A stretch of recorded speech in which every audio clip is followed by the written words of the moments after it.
No, minimize I think it's just what you're movement. used to because of playing in PC monks, 100%, right? absolutely, 100%.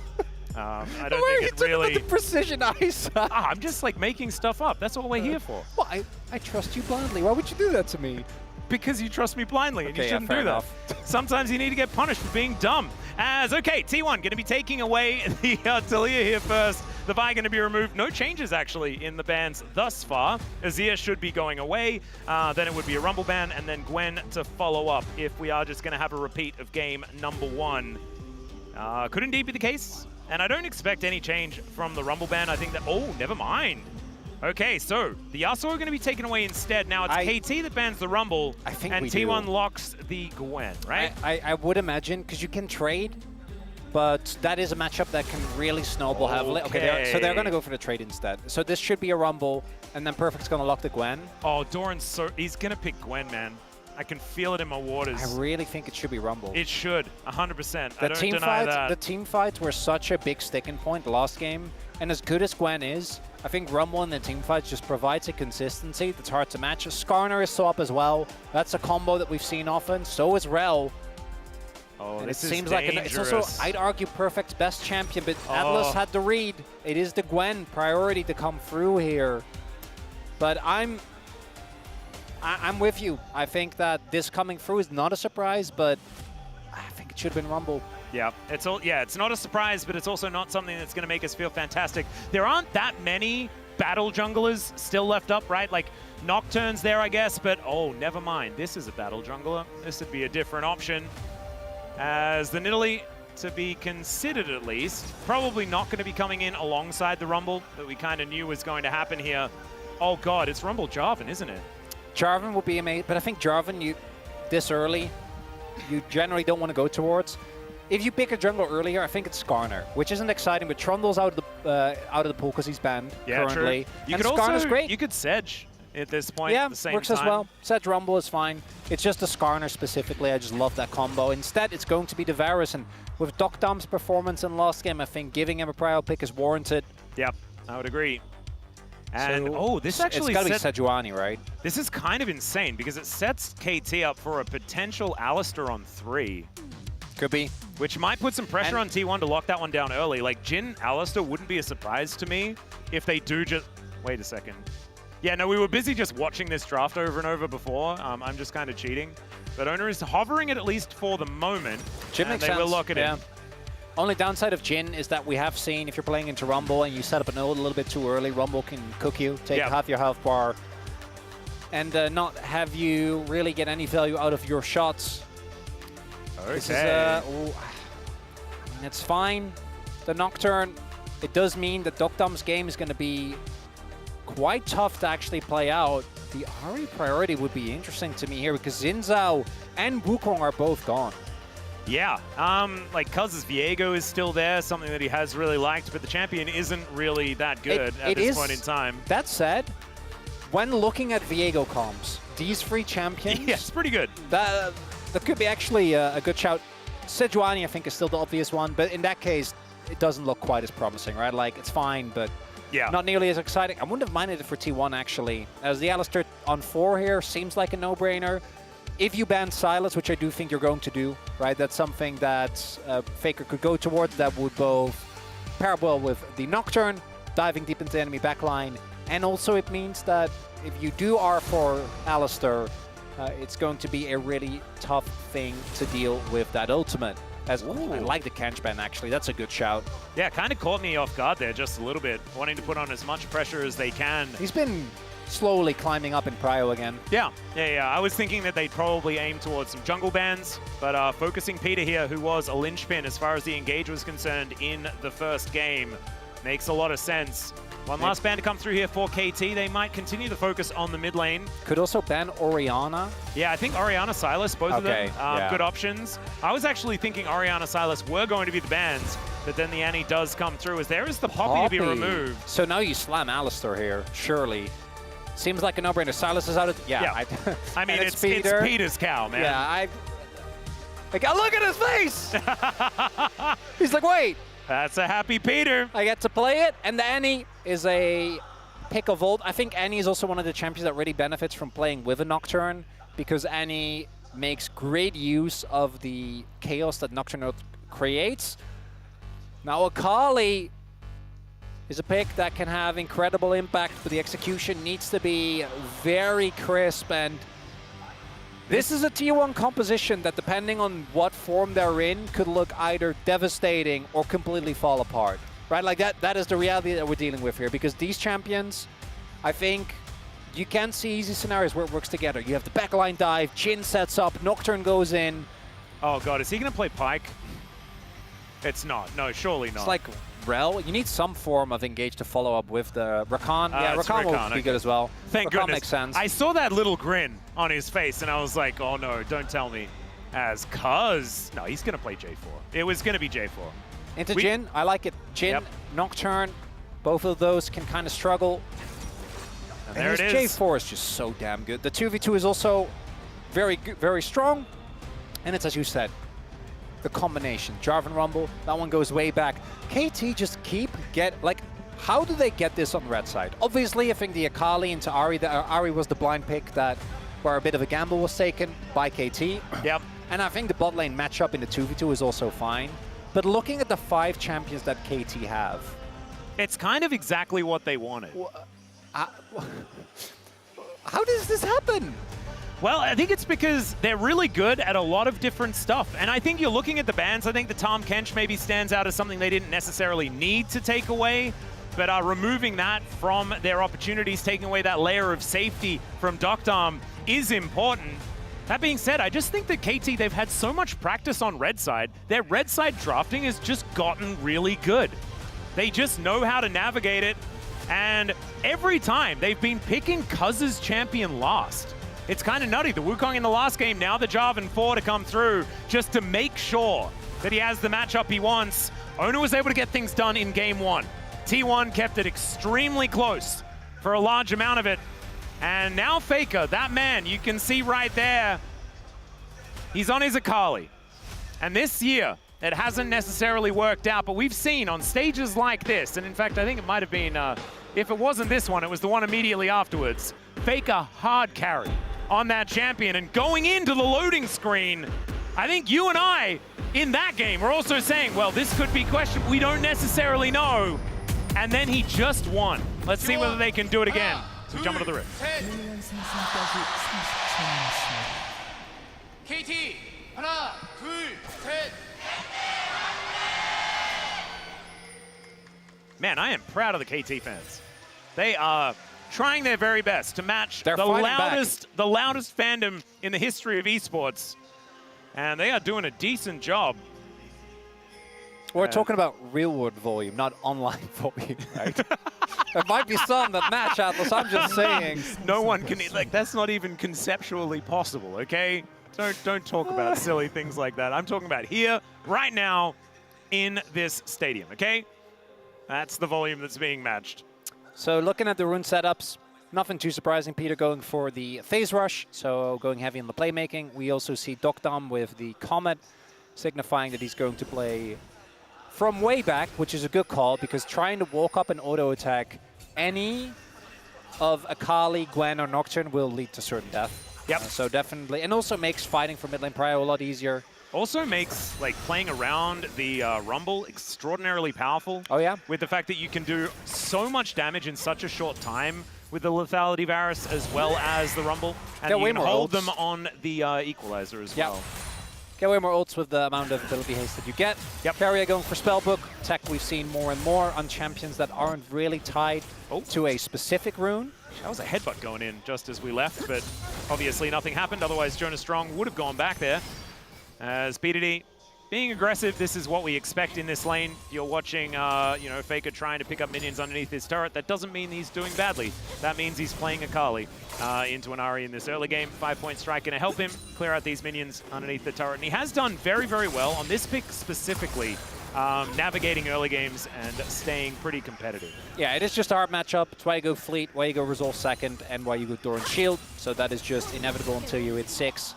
When you do get a little bit more. But that being said, you also still need to be very careful. This is often a game of inches, and you're just trying to get as much CS as you can. You're trying to just stay above the window where BDD can just go in right for a big play if you get a little bit too low. And Faker's laning has unfortunately not been amazing. I think we saw it even in the last game. His team fighting definitely up to par on the Victor, but the laning just hasn't been going quite as well. I think a lot of that has to go down to BDD laning incredibly well. Well, in this specific matchup, it's also, This matchup is also hard, but yeah, I think that it's a perfect time to talk about the fact that BDD has really found a whole lot of form as he finds an electrocute prop there as well. Kerry is here in the top lane, as him and Gumyushi have gone for a pretty early swap, 3.5 minutes, about as early as you see here in these games. And so Cuz, he's going to be taking himself a crab. Let's see where the Jarvan is going to go, of course. You can be ganking at any time on this champion, and he could potentially look for an avenue in. He needs to be BDD needs to find a charm. Like, Faker needs to be a little bit lower. Might just go for an invade. And yeah, Faker kind of spots him out. It's just going to be a trade. Trying to set behind a Nocturne is always going to feel great because obviously he's so tied to his level 6 spike. But Owner, ahead of the curve on that one, and going to be fine. As we do now have Peter also in the area to help out Perfect. Yep, so it's not going to be quite a match of the lane swap as the Varus is kept towards that bottom side. And there is also a Jarvan down there as well. Carrier on a ward. Deadly Flourish just going to hold the cow in place. I think that KT should be able to at least clear out this wave. Will Owner stick around to try and challenge for this next one is going to be the question, as he does clear out that ward. With Nocturne, it's just not and really also, that much if you you can give do. away your position as well, makes the top side of the map very dangerous. I did get, I think Carrier gave him the ward, but it's Owner's just full clearing, right? Just wanting to get to level 6 as soon as possible. Yep. Cuz is the one that has a little bit more pressure on him to make early plays. But Jarvan isn't really the type of champion that falls off necessarily. I think he just has this very smooth power curve throughout the entirety of the game. Really the biggest thing you can do is go for like the early cheese ganks, right? One of the few junglers that can still level 2 gank. A lot of the ones that could have been taken out of the game. Remember Camille Jungle? Yep. Well, back when you could hook shot Scuttle, and Scuttle had a shield, and then when you stunned it, the shield went away. Yep. That champion won Invictus Gaming a world championship. It did. I remember that. That did happen. One of the best skins of all time. Indeed. Probably the best Camille it's skin the of all best. time. It's the best skin line of all time as far as those like the world skins. Yep. I don't think much compares to IG. No, you have like I think you have individual champions on some other ones. Oh, that's true. Some of the TPA skins are pretty good. I love the TPA Shen. Dom1 Jin. That is that one is. And Dom1 Nidalee is also pretty amazing. It's also the only Nidalee skin that we really know about because it's the only one any of our Nidalee players play. Which does it shows you a thing or two. Gotta pay tribute. So we do have a early Drake already being taken by KT. Their objective control remains in place. Now this is kind of a no-brainer because T1 swapped towards the top side. As we have a dive imminent here onto Doran, who does not have flash. We'll see if he's able to vacate. Looks like he might be too slow. Yeah, oh boy. The Equalizer in perfect position. There's Headbutt Pulve. He's chained CC, but he does get a decent exhaust onto the perfect champion. As the teleport comes in, Doctom trying to keep the damage down. The Carrier with that unsealed spellbook just going to get KT out of here. But now 4 versus 2, a possibility for a redive. They have to dive, kind of, because top lane is just getting hammered. Owner's here with Volt! The counter dive is ready! Yep, the Paranoia set up, and KT, they don't even know that he's here just yet. There's the Paranoia going down. They catch them underneath the turret as Doran. So low, but he keeps himself alive. And Doctom going to be taken out. The flash is immediate after Cuz as Owner gets on over there. The headbutt to try and save the Jarvan. They might be able to do that, but it is still a lost play for KT unless BDD can make something happen. And he almost does here as there's the flash forward. The flash away from Faker, and he keeps himself up. Can he look for it? Can he actually find the 1v1? Is now BDD. He needed to avoid that one, the last auto, and BDD makes it happen. Oh, if Faker hits that E! Oh, there was so many if he hits that in that moment. My God. In the end, it was BDD that just hit enough. It's still T1 that finds the out trade because of the top side play, but BDD salvages that situation a little bit as here. KT feel pressed into this because topside is a disaster. There's no one there to answer the wave. But Doran doesn't even get hit by the flag and drag. Owner in perfect position, the pre-smite, and then Cuz sees his hero arrive as Peter ensures your friendly neighborhood cow keeps him safe. And then here, oh my god. That charm. Catches him mid-hop, takes him out. And then here, BDD goes in, tries to take him down with the flash. Then Faker, he goes back in. He goes back in with the level up timer. Think that's enough. Oh, and if that E hits, if that backflip hits, he just gets like, it's another one of the Faker outplays. That would have been another one, but just doesn't quite find it. As you can see, T1 fans reeling after that one. But man, like, that was BDD doing, like at the beginning of that play, hitting everything perfectly. He misses like one skill shot towards the end and Faker's like, all right, I got you. He didn't quite, but man, you can just see how incredibly close it is every time you go for these outplays, these 1v1s. So, 1 for 1. First blood going over to T1 towards that bottom side, though, is very important. And playing around this Gwen, Doran's Gwen has fallen really far behind and still managed to carry throughout this year. So the fact that he is now ahead with that assist in pocket as well, certainly a good feeling here for the T1 top laner. As a charm going to hit max range here onto Faker. Another electrocute proc from BDD. That moment right there, by BDD still part of the Elite Four. Oh yeah. Had obviously a tumultuous year, we always go back to it, but hasn't been an issue for him recently. Now, grubs are being taken here. We might have another team fights on our hands. Peter has his ultimate, so does Owner. Yep, first two already taken. Paranoia comes on through here as the cow trying to defend the rest of his team. The pulverize is good. The Paranoia does nothing. Owner's just going to be taken out. Another kill for BDD. A cataclysmic engage from Cuz as Faker has got into the shroud. Carrier looking to get out of there with that added mobility. And that is almost Faker taken down. The arrow. Piercing arrow. And it's Carrier that's the target, and Doctom doesn't quite find it. Will cancel the back there from Carrier, but that could have been way worse for T1. I think Peter even healed there to try and get Doctom the movement speed so he could get in and land the shot. Wasn't quite enough, but T1, Carrier didn't have ult. One of your biggest tools is that Rakan.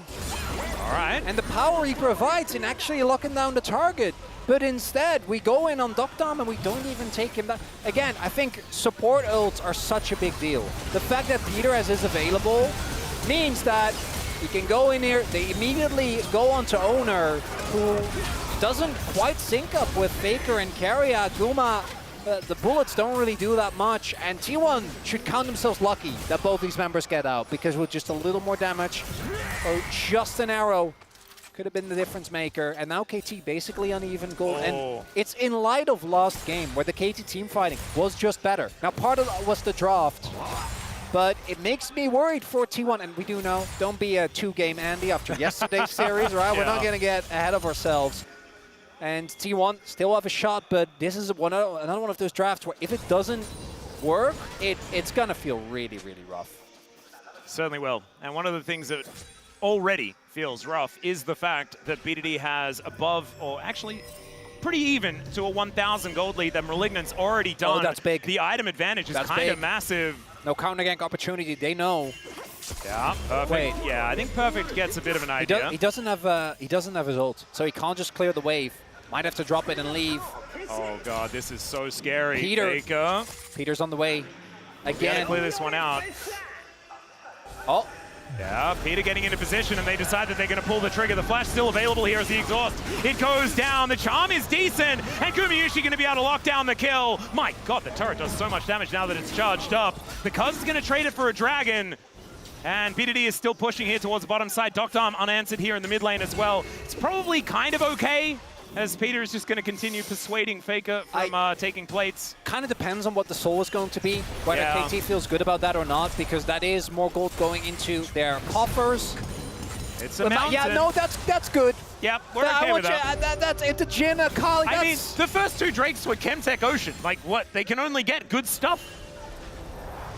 Yeah, I'm trying to look like... I think Mountain is almost as good as it gets. Like Inferno and Hextech are obviously still ahead, but it's better than Cloud. I know you love Cloud, but no, I can see it. Into Jin, Kali. even into Nocturne, I think you get a ton of value out of that. It's perfect. Might be in trouble here. Carry on the way. Let's see what he can do here. No flash available, as he'll just get knocked up and will get taken down. No scrap shield. Well, actually he did have it, but it's just not going to be able to do enough there. Snip, snip goes Doran. Cuz gets here a little bit late. Flags and drags, gets himself out. So that is Feats of Warfare over to T1. The answering Feats of Strength did actually happen here for KT already with their objectives that they have managed to take down. So whoever gets that first turret is going to upgrade some shoes. We're just dropping waves left and right. Now this top wave is just going to get pushed in by Faker. No one able to answer. That's going to be at least the plate, because that plate is about to drop. But before Perfect is back, might be an opportunity for Faker to shove in the next wave and get another. It's looking a bit dangerous as KT, they at least have some control of this mid lane. Gumishi has been catching waves in here for quite some time, but he's Jhin. Like, this is what you want to be doing in the mid game. You want to free up your support to allow him to roam around. Kerry has been doing exactly that as BDD down towards the bottom side holds onto that lead that he has. They haven't been able to push this advantage, and especially the item spike that he managed to pick up. T1 have just avoided fighting around where BDD is. The continued sideline impact of T1 has been their biggest advantage in this series. Even in game one, I think they're overloading on side, sending over Owner, sending over multiple people to catch these individual members of KT. I say members, it's really just kind of been Perfect. Yeah. Part of that is just him being a top laner. Part of that is, I think, particularly like the play on bot side just now. That one feels a little bit more out of left field, but the top one was very telegraphed, right? In hindsight, probably should have just dropped the wave, left and waited for Peter, because if Peter is there from the beginning, might have been playable. But despite that, T1 haven't been able to really get ahead in gold. And those two Dragons Atlas, to me, they weigh heavily. Because KT's comp, I think, in team fights functions quite well without too much setup. And for T1, you got to get at least one flank angle off. Nocturne helps, but that alone is not enough. No, not quite. And we haven't really seen like what KT really wants to do with this composition. You want to be layering Cataclysm and Equalizer together, Chains of Corruption over the top right. It is a wombo combo composition with BDD able to clean up. Fight. All right, let's see how this one goes. As Carrier going in, does find out that there is a control ward in that brush. Doesn't get any more information really. Doran shows up to the battlefield. And the Gwen, we need to keep our eyes on her. She's going to be such a problem for KT. Piercing arrow coming down is now Doran looking to start off the fight. The exhaust comes through, but Doran not really getting too much done. Is now so deep his owner, but he takes down the Varus and flashes away. There's that Cataclysm we were talking about, but they've lost so much of the damage. There it is from Faker, finds the ulti, but doesn't go in on the backflip towards Cuz. Didn't want to sacrifice himself, and in fact, they've got their pick. They're happy with it. Got the pick on Doctor, this Varus. It's a nigh unplayable game. Doran finds him first. Owner knocks it down. Now, KT will be able to answer towards the bot side of the map, but more gold going into the pockets of T1. Herald also possibly giving them the opportunity to set up for a mid lane turret take. Yeah. That's good, but it's still, I'd argue, a relatively even trade, right? Like, yes, it was nice. I mean, it's Feats of Strength going over to KT with that first turret. KT could have TP'd Perfect in, but instead they made the call to just go for the turret. And I want to look at how Cuz survives here, because starts over with Doctor, the exhaust comes through, Doran basically murders him, and then obviously Owner is able to very easily get the kill. Good flash from him to not get locked down, and then Cuz goes in but doesn't quite find it. I think Faker there doesn't hit the ult. If he hits the ult, he just dies. Can't go in on the flip, as you highlight, because if he does go for the flip, then there's two champions that can interrupt him, and he probably just ends up going down. Yeah, it's just a 1-for-1, and maybe the 1-for-1 is fine, but it's also completely okay just to walk away. So Doctor trying to take some pot shots here in the mid lane. Both him and Gumiushi with similar jobs in this game. But looking like it's a lot more difficult for Doctor at this point in time. Especially with the fact that Owner does have the just Varus doesn't play the game button. Yeah, that feels a little unfair. Now the upside for KT is that they do have a lot of threats on their comp, but if they keep falling further behind, and like we have this Fed Gwen, we have Gumayushi that is hard to get to unless you fully commit. These fights are not going to look good. Both Perfect and Dokdam are pretty far behind, and we need to see this actual combo of the Equalizer and the power in teamfights it has to be used. They're going in. They're going to find the angle once again. As yep, Dokdam not allowed to play the game. As once more, Carrier goes forward, finds a quickness. One more time, the Equalizer this time is going to come in. The Pulverize on top as they take down Doran, but it's to 2 for 1. KT still fighting uphill, and there is a stun on a BDD, locking him down. He gets under the turret, but that is still a man advantage here for T1, and a dragon free for the taking. And the heroics from Peter means that the fight isn't a blow, but T1 still so happy with that. Dokdam, again, focused down immediately. So much backline access there, but this one also kind of felt like he was just out of position. If it's just Owner getting on top of you, not all you can do is a possible retake angle. I'm kind of wondering whether they want to go for this, but feels like, yeah, it's already too late. They seem to realize as well, so maybe just looking for the shove. And a bait with Peter waiting in the brushes here, but it doesn't look like T1's going to fall for it. Yeah, this is some funny business happening. Owner. They're going to see whether they can lock down Owner, as he's not going to get charmed up. That's a great spell shield to make sure that he survives. And so, yeah, it was cheeky, it was cute, but it didn't quite work out. Okay, you can see, though, there is still some fight in KT, and a 2,000 gold lead is not going to be able to win you the game. I think he wants to position safely, and he will generally die in these fights, but you can't be that far up when there's no protection. You need to be behind your team, regardless of where T1 is, right? You need to be on the other end, and then Peter here does a good job of mitigating, but T1 at this point have already won the team fight. Yeah. Taken out the Rumble before he can really do too much, taken out the Varus. These fights looking way better for T1. That's the soul point denied. And these mid-game fights looking so much cleaner compared to game number 1. And we're really, like, this is what you want to see out of a blue side team. That first pick, finding you the value. Oh, yeah. And they've been playing around Doran. He's been able to get the work done. And even though he got taken down in the last fight, he got so much value for it. Yeah, this is not the value for KT, although a lot of movement speed, even though he's pretty scared, still not going to be enough to save the Rumble. Goes to 0 and 4. And this is kind of the issue you get to as a top laner. And for Perfect, this might end up being a really defining moment for, is he able? Because right now, this game, you just got to be an equalizer button, accept it. Can he bounce back in the next game? Because at this point, there's nothing you can do. Like, Gwen's fed, Nocturne's fed. You will just get chain dove unless you fully sack the wave. It might have been the better call, but I think that's kind of a lost-loss situation. But I keep going back to that play where Peter was coming top. They kind of knew that the dive was imminent.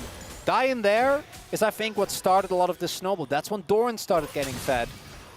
And KT, not out of it fully yet, but I think T1 are feeling a lot better about the position that they're in this game. And I do want to say that trying to do an overzealous Otacon can still get them in trouble, but as long as they don't do that, they're side laning pressure with a fed Nocturne. Kind of disgusting, Atlas, because we haven't talked about the 1-for-1 that much yet. But now's as good a time as any. Yeah, the Akali Gwen are going to win inside lanes against anyone that KT has. There it is. There's that conversation that we were going to have about that one as, what? Doran just died to Krugs because he felt like it. That's what just happened. He just died to Krugs because he felt like it. Do you want that again? He just died to Krugs. No, I'm sorry. I don't understand. Can you repeat that? He died to Krugs because he felt like it. I don't get it. Oh, right. Well, he died. Well, Faker is going in. Let's see what Cuz can do about it as the paranoia comes down. I think Dokdam's dying, ladies and gentlemen. Jonas Strong didn't even need to zoom out, although Dokdam able to sidestep. He survived! It is such huge character development here as it's now Rift Herald being used to try and get Ona out of trouble, and it's going to work just fine. That was pretty cute. All of T1 will survive, and we've got the Rift Herald coming out one more time, looking to wander down the mid lane. They're not going to get a whole lot of value for it, but it keeps the Nocturne up, and that is enough value for Shelly. That is the most Doran thing I have ever seen. Yeah, did you see that? He died to Krugs because he felt like it. Only truly great. Oh dear, Peter. He does have an unbreakable will. He's looking to try and turn things around. He flashes out of the way of the Shuriken, and he needed to. And T1 are just taking this Otacon towards the top side of the map. Cuz looking to come over. He's got BDD in tow. Oh god. Okay, well, let's see whether Cuz can get in there. Of course, it's a job, and he can travel a lot of distance. As Doran going on over, they do manage to take it down. Cuz goes in maybe a little bit too late, and the Deadly Flourish comes on through, but Carrier's already dead. Cuz getting taken down lower and lower as they get in, but Dokdam still goes down. Doran in trouble. He will be taken out, but not before he gets his stake. And now Ona coming on in. BDD not able to get out of the way, and that is another one. Gumayushi cleans up, and T1 just watching KT circling this drain, looking to see whether they can fully flush it this time. That's the whole sequence as Doran in a nutshell goes down to Krugs. then TP's top, finds a big play, takes down Dokdam out of the fight, and does enough damage before he goes down. Is Cuz just a little bit too late on that flag and drag. The fight looks relatively close because of the amount of damage BDD has available, but they can't actually get on top of Guma, and then here the attempt to save Dokdam doesn't quite work out. Yeah, the snip coming in just in time. He does so much damage. Before that headbutt comes in, yeah, right? exactly. That's the Gwen. And then Guma, this is what he loves doing on this Jhin, providing support from afar. T1, some big wins there, and it all goes back to, so Doran died on Krugs, and it was so obvious. KT was desperately trying to force, and they just couldn't find an angle. T1 was proving too slippery. Yeah. Because if T1 would not have escaped those fights, and KT would have found an angle, that could have been game losing. Right, Otacon was up, that could have been the comeback angle. All right, Doran going in. Circle is on cooldown, but Peter not going to be too worried about the deadly flourish. Tickles. Yeah, Pulverize not going to connect as Keria gets over the wall. They need this, Atlas. I think they need this badly. Well, Cuz is still on it, but Faker looking for that flank angle. The control ward is going to spot him. Vision going down into this brush. Multiple wards coming on in, but the control ward's certainly working out here for KT. So much damage. This is the charm. And just watch for the deadly flourish. Doran dashing forward, finds that snip, and there are the curtains. Gumayusi just making sure that they are unable to get anywhere near this, but that is going to be the pickoff onto Keria. The auto is in the air, and BDD is able to lock it down. Now he gets another charge. Gumayusi taking a bit of damage. The Nocturne is the one that secures this Dragon for T1 though. And now T1 look for the re-engage. The hail of arrows is from the grave as the Nocturne, the Jhin, the damage is coming through, and Faker with the perfect execution going to help lock down this Jarvan, cuz nothing he can do. And T1, they are just going from strength to strength. There's only two ways this comp looks, and for T1, this is the one they were aiming for. Once you're fed enough, you can just go in on every single one of these plays. Guma is on Fred. Doran is just snipping to his heart's content. And Owner, every single ult feels like it's been a huge hit. Yeah. And it's 4-0-4 troubles not found for Gumayusi after a game number one that was looking the opposite of that. He is just flying high on his Jhin. And we have to remember, the Jhin was their second pick, right? This is T1 being rewarded for choosing the right champions, the draft working out for them beautifully. And this setup, we said, look out for the deadly flourish. Well, Peter got caught by that one, and yeah, Keria goes down, but it doesn't matter. T1 had him exactly where they wanted him. They have to use so much. If they get the Dragon, maybe that's worth. If Perfect holds his ult a little bit longer, but he doesn't get any value out of it. And yeah, Dokdam really gets to play the game, guys. This Varus pick, the prio on it, it makes sense, but I think that the T1 draft completely invalidates it, particularly now that we've gotten to this point. And now, I believe in roller coasters, but really, I don't. Yeah. I think this one needs to go back in maintenance. This one is not. I mean, we can see that T1, they're not really about roller coasters. They're for like easy, just up and to the right. Let's just cruise towards winning more, and then winning the game. And that is what it's looking like at this point in time. Currently an 8,000 gold advantage, but with the amount of map control that they have, T1 just looking in all of the control. Baron has been around for about a minute so far this game. KT gonna have to be worried about that being snuck away very, very quickly. Like, if Owner and Doran like hang out around the Baron pit for like more than a couple of minutes, KT need to be worried that it's just gone. Yeah, it'll go down very, very quickly. Now, T1 also starting to get these Drakes. And Mountain Drake, when you're ahead, I think just feels amazing as Doran. Okay, they're trying to collapse. Yeah, getting that flank angle as Doran almost kills Perfect before anything happens, as BDD continues to be the only one with kills on his team. The trade for the Baron looking to come in as Dokdam. Unfortunately, he was on vision of the enemy team. The Shuriken backflip comes through, and Faker is going to be able to lock that one down as KT. Looking to try and answer still. Peter is in position now, but another deadly flourish can hold the cow in position. They got to try and find a fight. Yeah. Now that Doran is dead, but I don't think they're going to get one. T1 disengages again. They do stop the Baron, so I guess there is that. It's a trade-up, technically, for KT. I mean, Dokdam is not really playing the game. Oh, Faker, he got caught on the flank. They know he's behind them. Oh, this is, it could be a good angle, though, as he goes into the mist. Peter does have an unbreakable will. And now they're looking to try and turn this one. The spell shield just doesn't quite work there from Owner as he gets over the wall. He's inside the Cataclysm. The Pulverize, no, it's a grand entrance from Carrier that locks him down. There's the Pulverize, but it's too late, and it does not do anything. BDD, though, he's got a really cool hat, and he's got some resets. Gumayushi is Captain Jack, though. He cleanses it, and he's able to get the triple kill here for T1. They're looking for a Baron, and I don't think KT are coming back in this one.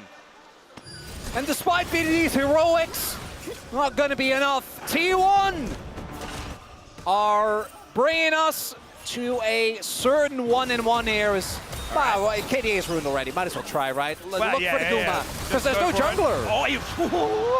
Yeah, okay. There was only a 4th shot on Jhin, which ends up being enough, but yeah, also, that probably does more than Smite. Yeah, I'm sure as soon as they started this, Guma's like, guys, someone match him, someone. I know how this goes. Yeah, I've seen this movie before. And here, I'm like, do they invest too much into killing Dogdom? Ends up being fine, even though they throw Carrier's ultimate into him. Because, as well as Owners, because Owner doesn't really have a cooldown on his ult. I want you to look at how fast that times out. And then here, look how long it takes to actually kill him. It's kind of insane as a... In the meantime, we've got another engage here from Owner, who oh my god, okay, Gumayushi, those bullets are doing a little bit too much, as they know exactly where KT's bread's buttered. It's BDD, and he is just going to get obliterated. That is Owner once again. Like, his scoreline must be absurd right now. Yeah, 7-2-8, not too bad. We're putting that in the pros column. Gumayushi as well, he's legendary, 8-0-6 on the Jhin, as T1 are pushing up this bottom lane. And it is all over but the Cryon, and the Cryon is about to ensue as this Nexus is very close to dead, and we're gonna have a best of 3 for all the marbles on this road to MSI here in Busan. Has Perfect able to dash cannon his way out of the Deadly Flourish, but I just don't think that that's going to be enough to save anything. All right, KT still desperately trying to hold on to their base. They have 2 inhibitor turrets left available, but yeah, it is a 12,000 gold lead. Just north of that, perhaps. Yeah, they are still technically in this game, Atlas. Yeah, but they're on the rift. Yes. As Owner's taken a lot of damage. Wow. That's kind of insane. Yeah, with only 2 deaths to his name at the same time. And then Guma is the lowest, which is kind of cool.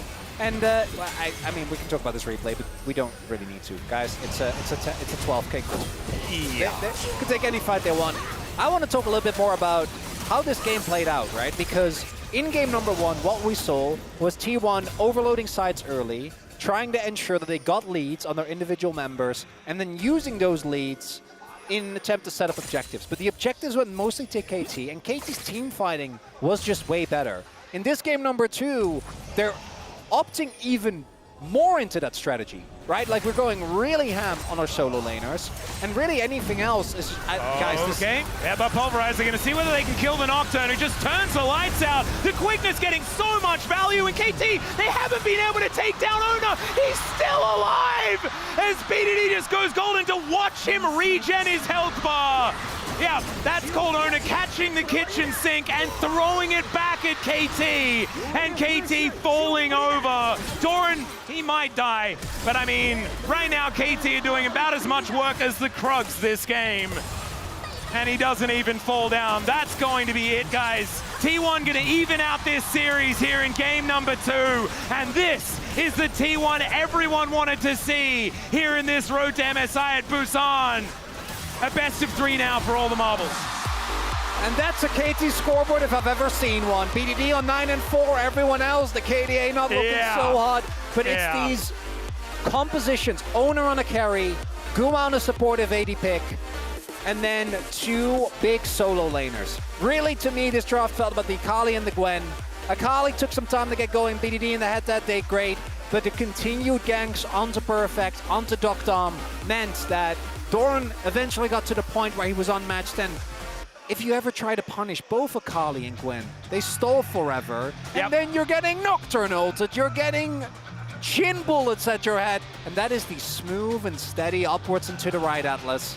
Yeah, this is T1 building their own roller coaster, but this is all just the preamble before you actually get to the ride itself. This is slowly but surely cruising towards the top, and that is precisely what they wanted to see. I tell you what, though, what's ringing true to me now was that Tahm Kench ban, because Oh, yeah. before this game even started, Owner knew exactly what he wanted to do. And that was kill the Varus all game long. He was successful. Time for us to go to a short break. When we get back, game number 3, to see whether KT can get back on the horse after their first loss here at Road to MSI, or whether T1 look to just sweep their way through and continue on with a chance of that ticket.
여기 봐줄 수 있나? 탑 물릴게 이거. 아 물려도 야, 여기 있다 여기. 갈게. 걸렸어 나 걸렸어. 좋아 일단. 배우갔어. 함래. 나 죽긴 했어. 걸렸어. 할만해. 좋아. 많이 좋아. 매트 안. 아 거의 붙이는데. 봤어. 더블 3점. 탱크 명. 나안 하는데? 야, 탱크 있어? 아민일 것 같아. 더블 높여. 더블. 모르겠다. 없나 봐. 나 가서